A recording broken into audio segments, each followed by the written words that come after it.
Well, hey, everybody, it's Bob Nagan, and I'm super excited to have Marc Weiss here for an interview. Marc is the president and CEO of Management One, and one of the most astute observers of what's going on with independent, particularly independent brick and mortar retailers. And so we're here to have a conversation to help you navigate this whole pandemic a little more effectively. So, Marc, thank you for being here. Just really excited about it. Thank you, Bob. Thanks for having me. Appreciate it. So before we begin, Management One, tell us a little bit about who you are and what you do, and just give us some background. Well, retailers spend more money on inventory than anything else, and how that money gets spent and invested determines how much cash they have at the end of the year. So we help, we're in predictive analytics and merchandise intelligence, and we work with independent specialty retailers and help them work through that so they're spending the right money in the right amount at the right time, flowing it correctly so they've got the cash they work hard to get at the end of the year, at the end of each season. So we've been doing it for over 32 years, and we're glad to have our partnership with you, Bob, and your team, because it's all about turning inventory into cash, and we do it on the backside with planning side of the investments retailers make. Yeah, great. And if you've been to the Retail Success Summit or you've been part of our WizBank community for any amount of time, you know how heartily we endorse Management One and how passionate we are about this idea that if you're going to be a true retail pro, you need to have pros on your team. And one of the things that you need to do is manage your inventory professionally, not the way that I did it when I started out in retail. But so Marc and I had a conversation. Go ahead. What's that? There's the science to it, and the science works. Oh, yeah, and the science absolutely works. And, so many times, I'm thinking in particular about Carl Tucker right now. So Carl has a store here in Grand Haven. It's one of our favorite stores, really good retailer. And for probably 3 years, every time I go into Earth's Edge, I've been like, Carl. Now he's using Management One, and he can't stop talking about it every time I come into the store. And we have dozens and dozens of stories like that. So if you are listening to this interview or watching this interview and you don't know about Management One, you owe it to yourself. Really, truly. I mean, we're going to get into this later in the interview, but when this whole thing is done and we've all come out on the other side, I believe that one of the ways to position yourself for the future is to really, really have a team of professionals around you, and Management One should be part of that team. So, thank you. But you're welcome. But going back, so it was about a month ago now. It seems like about 4 years ago. But about a month ago, you and I had a conversation. You were putting together your webinar series, and we put together our special reports, and we were talking about it. And it seemed, and we were having all these conversations about there's going to be a disruption in the supply chain. It almost seems quaint now to think that was the biggest worry we were really having, is where are we going to get our inventory now? I mean, half of the world is literally shut down. When you look at what has happened, and you look at it through the lens of Management One and your clients and what you do, what do you see happening, and how do you see it playing out in the near future? Yeah, well, I think you're still going to have a supply chain issue, and I think that the seasons are going to be pushed more to buy now, wear now, which is actually a positive thing. And one of the things that you and I, Bob, both have in common is we're always looking for the silver lining in every cloud, not the silver cloud in every lining. Maybe that would be a better way to put it.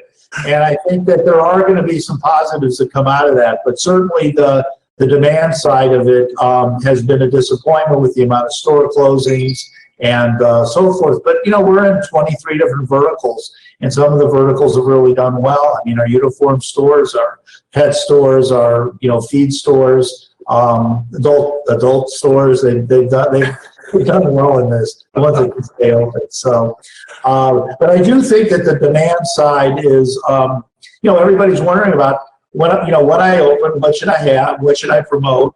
What should what's the fall going to look like? How much should I have on order? So those are the kinds of things that we deal with now. And, our whole team, our planning team and, we really don't have logic for this. We had 2001, 2008, but we're still tracking information every day. So it's good. And we've got, stores all over North America and Latin America and some in Europe. But mostly in, this hemisphere. And so we're getting really good information and data every day. So the data isn't good, but it's not as bad as the press makes it sound. And I think that part of it is not to get too caught up in, the science is important. Understanding the medicine and the science is important. But as a retailer, you've got to think about where am I today, and what am I going to do? What can I do today to be productive and efficient for tomorrow, and what am I going to do tomorrow? And those are the issues that we deal with from a data standpoint. Yeah. And, so we had Rich Rose on for an interview a couple of weeks ago, and he talked about, and you and I talked about this before we actually hit the record button, this whole idea of, plans changing all the time, but you still need to make a plan. And Rich recommended, doing an 8-week cash flow on the assumption of no sales, and, and then adjusting as you go. And, to your point, because you are, if someone is your client, they have the ability to look past their gut and to look into, actual data. And I think that probably makes that planning infinitely more effective. Would you agree with that? Yeah, absolutely. I mean, I think that everybody's got inventory in their store, and their stores are closed, and they're wondering about, how am I going to pay for this? What am I going to do with this inventory? I paid full price for it, or I owe for it, and I'm not going to be being able to sell it at full price. So I think the uncertainty of all of this is immense. And so I think that dealing with that uncertainty, you have to look at what can I control in any situation. And one of the things, I'm just going to throw an idea out there. I read Dan Sullivan's Scary Times manual every morning just to get myself so I don't go crazy myself. Bob, you and I own businesses. So just like, all the people who are listening to this, we have the same anxieties, the same fears, and the same concerns. We're facing the same questions. The difference is our inventories and our people. For retailers, their inventories in their people and in their inventory that they sell. So I would say that I know Rich well. He's been with us for a long time. He's helped many of you and many of our clients. One of the things that I've asked retailers to do is, what's your cash balance today? What do you owe in rent? What do you owe in payables? What do you owe in other expenses? And then what revenue do you think you're going to realize in the next 2 weeks? And then, I actually do it through April 5th, and then give yourself a balance so you have some kind of starting point, because you're going to have available funds from the government in the EIDL, which I know you talked about yesterday, and a payroll protection plan, which is going to be released on Friday. And we have all the new documentation. Matter of fact, we're going to have a follow-up webinar from yours, and Rich will be on it, just talking about any adaptations or changes, or answering any additional questions that people may have. So how you use those funds for your payables and for your vendors, for your vendor payables and your rent are important. And I know, Bob, you've been promoting our negotiating webinar with landlords. This is critical. I mean, the questions that you have as a retailer, we're all in this together. So to the extent that we all cooperate and collaborate together with our landlords and our creditors is critical. And you've got one shot here to really do it well so that you come out on the other end successful. Retail Dive, which I don't know how many of you read, but it's a good publication. They estimate that 15,000 retailers are going to go out of business post-coronavirus. So that is another, it's a bad number, but it also means that you won't have as much competition. And for those of you that use resources like, Bob, Whizbang, Management One, you're better prepared and better situated to come out on the other side because you're using data, you're using proven tools and techniques to be successful. So, one of those is how you use the money you're going to get. And that's critical right now. You really need to be thoughtful and careful about that. And that's where we would really get involved on our side, on the inventory side, so that you can begin to think about, what do I own in the store? How do I liquidate it in cash? How do I negotiate with my vendors? And then when I start to open, they're talking about Northern California opening May 3rd now. As I begin to open, what am I going to have to sell, and how much, what's the supply chain, which you brought up earlier, Bob, what's that supply chain going to look like? So we know that fall is going to be pushed to October, that, it's going to be difficult landing goods in the June, July, August period. So there's a lot of thoughtfulness that has to go. One of the things that we do is break stores down into classifications. And one of the things that we look at are, what are classifications that are working? What classifications can I get goods in that will be available to me? So there's lots of, I can create more questions than I can have answers for. If you follow the data like we do, then some of those questions get easily answered. So I know I kind of went on a whirlwind there, Bob. But yeah. But no, so here's what, I agree with you 100%. I believe that in every problem, there are opportunities. And I believe that one of the things that there's a couple of things that are happening. And that one is that there's a fundamental change in the way that we're doing business. Sure. It was always about bringing people into the store. And there's going to be a certain trepidation about crowds no matter what. But what we're seeing right now is people doing social selling, people doing clienteling. Our friend Maureen Doran, who's a client of yours also, we did an interview on her clienteling program. So whereas it was always driving traffic into the store, it used to be omni-channel. Now it's also almost omni-engagement. So rather than it's just all about bringing people to the store, now we're going to the store, and the people who do that well are going to be uniquely positioned to thrive when this is done. Can you speak to that? Yeah, I couldn't. I'm glad you brought that up. I think this moment in time, when your stores are closed or you're dealing with those kinds of issues, now's the time to be thinking about, how do I create my digital footprint? How do I engage with my customers, through all the different social media outlets that there are? We're finding that a lot of our clients are having tremendous success. We have clients that have never done e-commerce or sold on Instagram, and they've managed to get it up and running in 48 hours. Of one client, we begged to do this, and she said, well, nobody wants to buy anything. And I said, just get it up, right? And so she did, and she calls back and she says, I can't believe it. I did $10,000 in the last 3 hours. And I didn't realize my clients had such an appetite they miss us. And that's the thing that, we're in a community. And after 2001, the stores were closed for like 8 or 9 days. And then the last week of September, people just flocked to the stores. And our stores did more business in that week than they did in the month of December. But we're not going to your point, Bob, that's not going to happen this time. Right. So you've got to find a way to create a community with your customers. And you can do that virtually. You can do that with digital sessions. You can have happy hour with them. You can show off the new items that you got. There's lots of things you can do. You just have to be willing to not feel sorry for yourself that nobody can come in the store, but you can reach your customers in ways that are not going to be too different than the way you're going to reach them, when we're out of this. Retail in the next 5 years, all this coronavirus did, and here is the real bonus. The real bonus is it's accelerating change at a pace that could have never happened without it. So all of you that have been sleeping at the wheel to get into the digital world, you just got a wake-up call. And that's a good thing for you. Yeah, no, I couldn't agree with you more. And also, so Bob Zeckel, who's another one of your clients, posted on Whiz Bang Retailers. He said, what's that?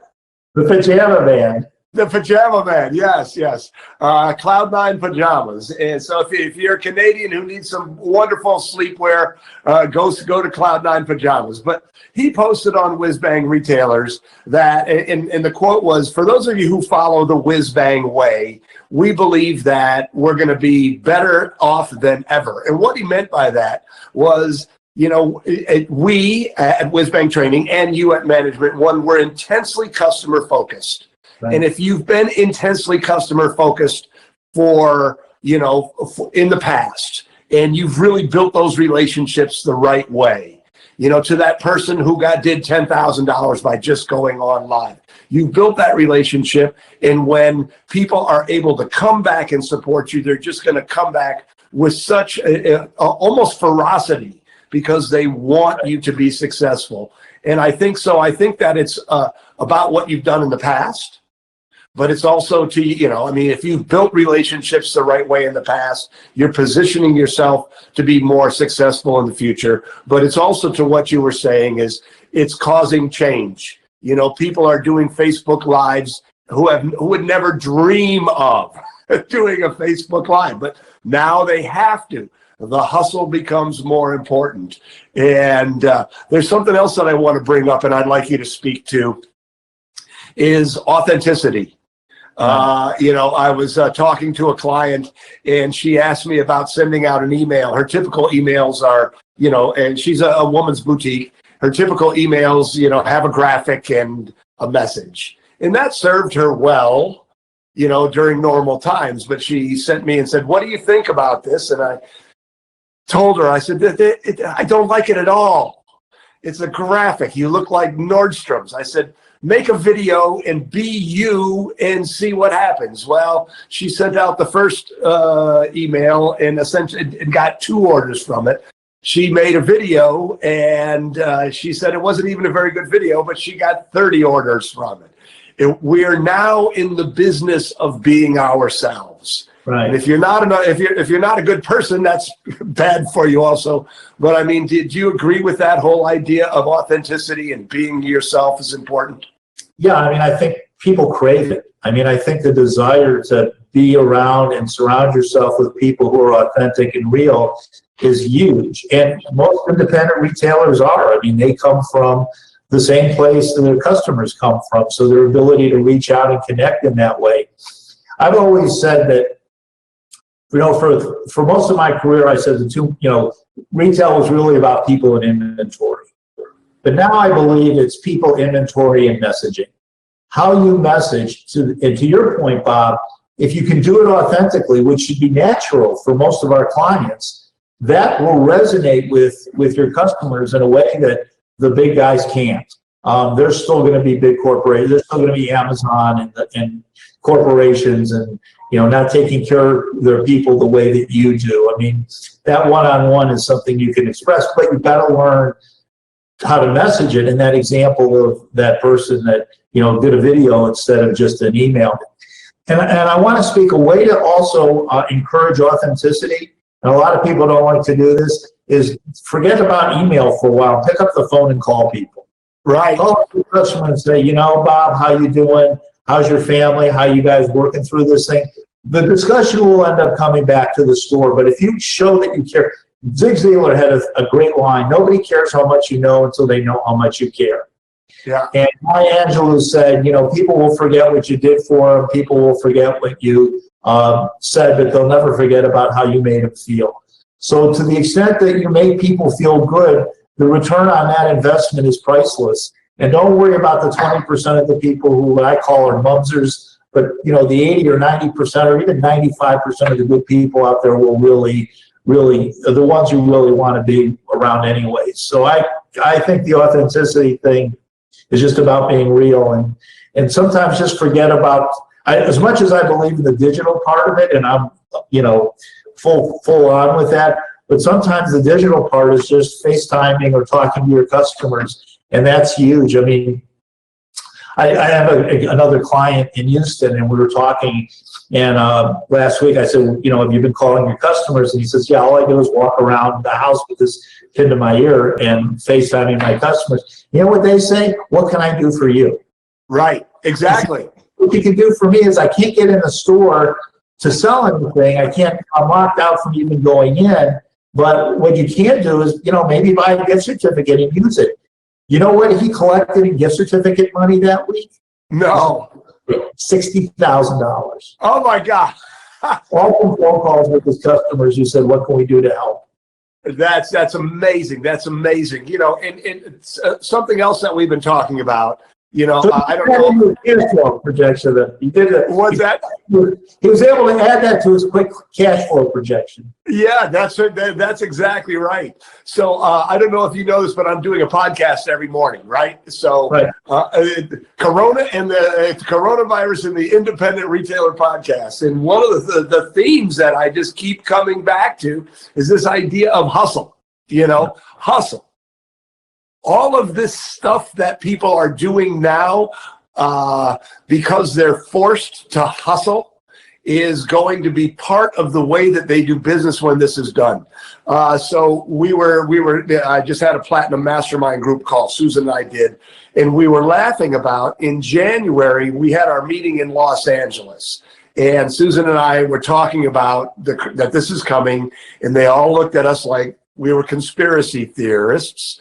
But we had David Lawrence the 17th. He's a voiceover actor and he's an actor. He's like Dan Jablons, right? They're sort of in that same circle. They got bit parts here and there. But he did a thing on live video. And half of the room had never done live video. Now, this is just in January.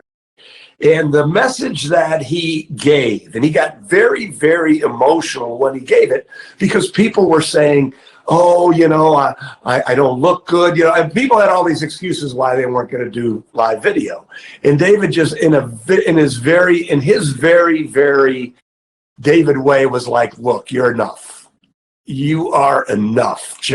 You just need to be there, get on it, and do it. And so all of these people who would have never tried this needed to try it because of the hustle, needed to pick up the phone and, do some clienteling. All of a sudden, when they're done, they're gonna have a whole new set of skill sets that they're going to be able to run with when this is done.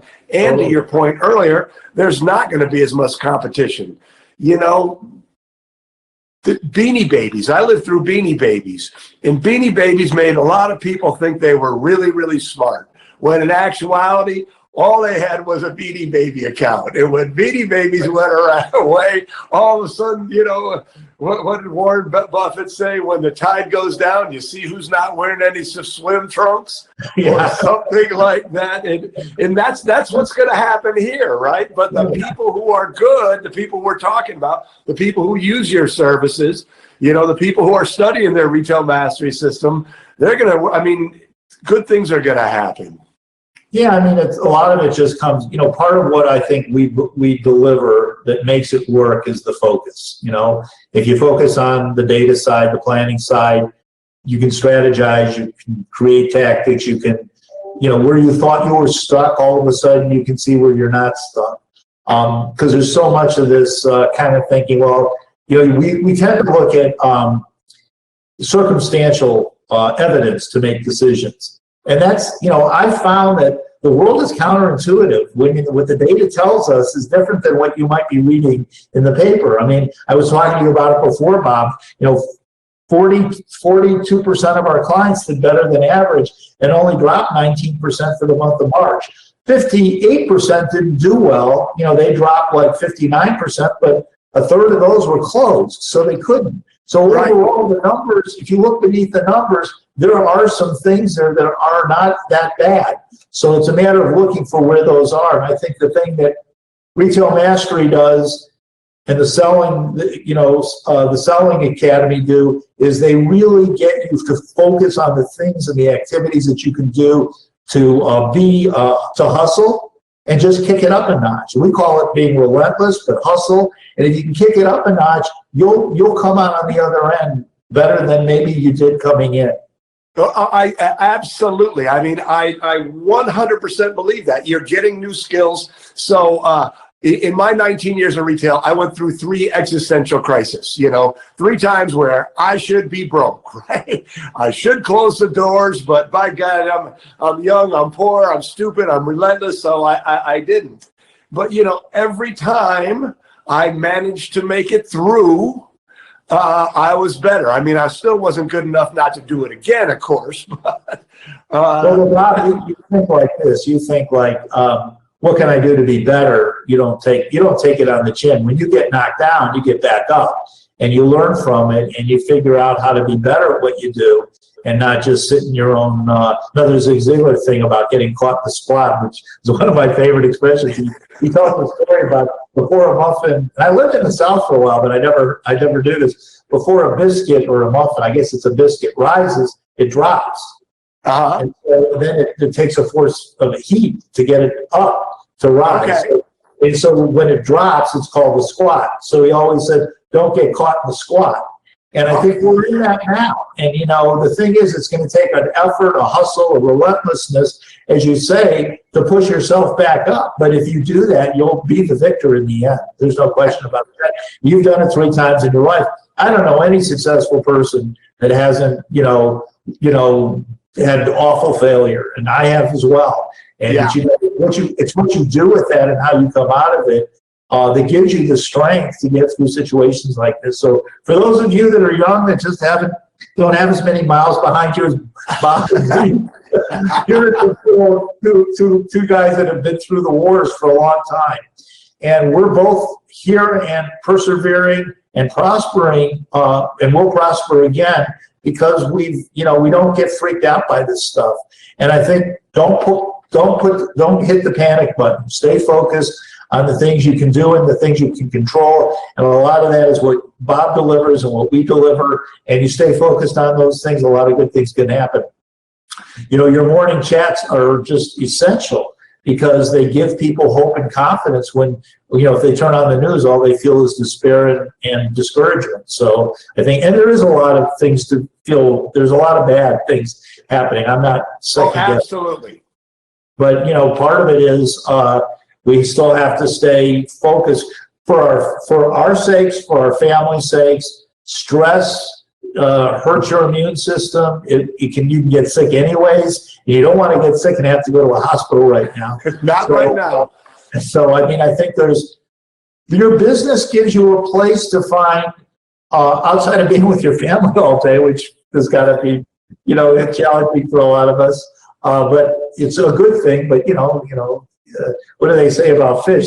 Well, friends that stay too long, it's like fish. Yeah. 3 days at off steak. So we're learning to live with each other, but your business gives you an opportunity to have an outlet to think about really positive things. And I think that's great. You got vendors to negotiate with, landlords to negotiate with. And I want to say this, when you get into, you're going to all be going through a lot of negotiations. As you go through it, one of the things that, and you remember my partner, Evan decided 5 years ago, and I bought him out because I wasn't quite ready for that. And one of the things Evan always would say, before we went into a negotiation is don't negotiate against yourself, Mark. Don't talk yourself out of what you think the other side's going to say and give up. Right. You really don't know. And when people go into negotiations with their vendors, don't believe that the vendor's going to not be proactive and be willing to work with you or the landlord. You will have examples where they're not, but you also have to look for common ground to grow from. So these are the things that you should be thinking about and working on and focusing on, from my point of view, along with what you're going to do on your business. So from the things we've talked about today, Bob, it sounds like the brain is going to be a very busy place for all of our clients. Yeah, that's right. So I know, we've heard great. I haven't had time. I'm like you. There's so much information and so much things, but I have heard great things about your webinar, Negotiating with Landlords, and that's posted on Whiz Bang Retailers. And you mentioned that you've got another one coming up for negotiating with your vendors. Can you tell us more? And I know that you have we call it a binge watch page where they can find all of access to all of your webinars. Can you tell us a little bit about that? Yeah, we're going to have that next Thursday. We're going to have Gary Wassner, who's the CEO of Hilden Factors, and they represent the vendors and retailers. And he is a super smart guy. He's got a lot of good advice. I was on a webinar with him on Monday through Informa, and he talked a lot about collaboration and cooperation between vendors and retailers. They need each other. So he's going to be on. We're going to have two of our clients on. One is Maureen, and talking about the negotiation she's been doing. There's lots of tactics and strategies. We have another a retailer from Dallas that will be on, and we're also inviting 2 or 3 vendors to be on. So I think it's going to be a great forum and a real educational opportunity for everybody that attends to really have some ammunition, have some ideas, have some thoughts, so they're just not shooting from the hip. Yeah. I know we got tremendous feedback from retailers about the what Butch did with the rent negotiation. And we chose Butch because he's done this he was a successful retailer for 43 years and had ups and downs. I mean, there were 3 or 4 times where he had to go to retailers. It wasn't coronavirus, it was other things. He had to go to, he had to go to his landlords and work through issues, and he was successful at it. So a part of why we're going to have retailers on that webinar and vendors is so you're hearing from the people that are going to have to do what you do, but also the people, who you're going to be negotiating against. And I really thought that Gary's a very smart, bright man, and he really had some great ideas and thoughts about what retailers need to do in the next 6 months. So he's got an insight into the business globally that other people that he's willing to share. So I think that's great. That's great. So we'll make a point of posting that on Whiz Bang Retailers. But in case people are listening to this as a podcast, can you give us your website address so that they know where to go? Sure. We also have a blog up on there. You can click on any of it. It's www. Well, you don't have to say that anymore. It's management. We're old school, Mark. Yeah.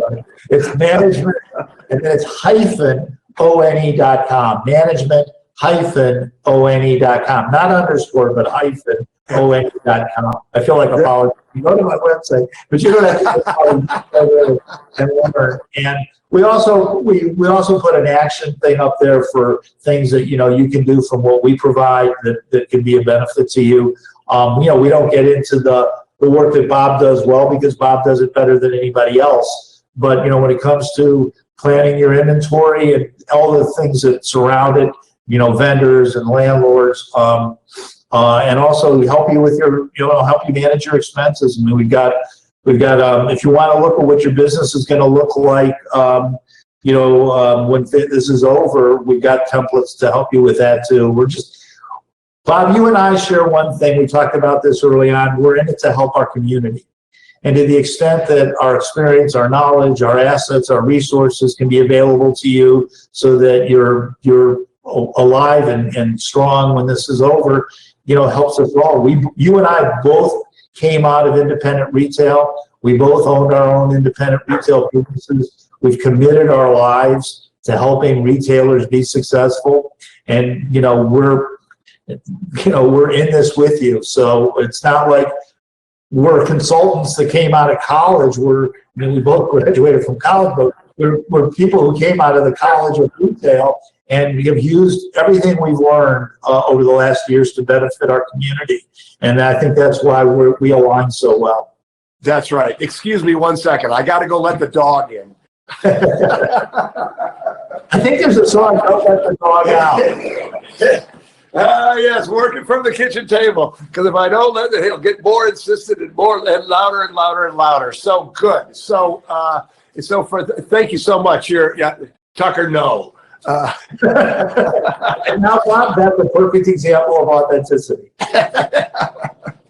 So, thank you so much. I so appreciate your insights. And so if anybody is listening to this and you don't know about Management One, almost every interview I have done with thought leaders like you, like Crystal, the people who are not only the retailers, but the people like us who are trying our best to be a resource for the retailers, everybody keeps coming back to this idea of, when this is over, the best are going to be golden.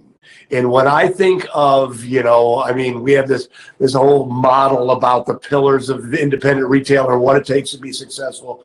And one of the pillars is fundamentals. And managing your inventory professionally is a fundamental. I really believe that for you, Mark, and everybody at Management One, I think your future is incredibly bright, because when this is all done, everybody who survives is going to go, I need to be good. I mean, no, I need to be really, really good. There's no room for rookies anymore, right? The amateurs are going to get flushed out, and the pros are going to use services like yours. So, excuse me. So if you are listening to this interview and you don't know about Management One, or you aren't using a professional planning service, you owe it to yourself to go check out Management One. So, Mark, any final words for any of the retailers, any independent retailers who might be listening to this interview? Stay strong, strengthen your relationships, and in terms of strengthening your relationships with your customers, with your vendors, even with your landlords. I mean, we have an opportunity. You mentioned golden. We have an opportunity to really build and make our relationships stronger within and without we developed. We have 100 affiliates that provide our planning to retailers, and we set up a coronavirus channel on Slack, which is an internal communication. So we're constantly being fed ideas all the time. And so at every level that you can find to strengthen a relationship, whether with me, it's with my affiliates, and with you, and with our retailers. But as a retailer, you can do that and focus on those relationships, because that'll pay you the dividends Bob talked about on the other side of this. Great. Wonderful. All right. Well, Mark, thank you so much for your time. I know you're a busy guy, and I really appreciate it. Well, thank you, Bob. I appreciate you and what you're doing. Right. Take care.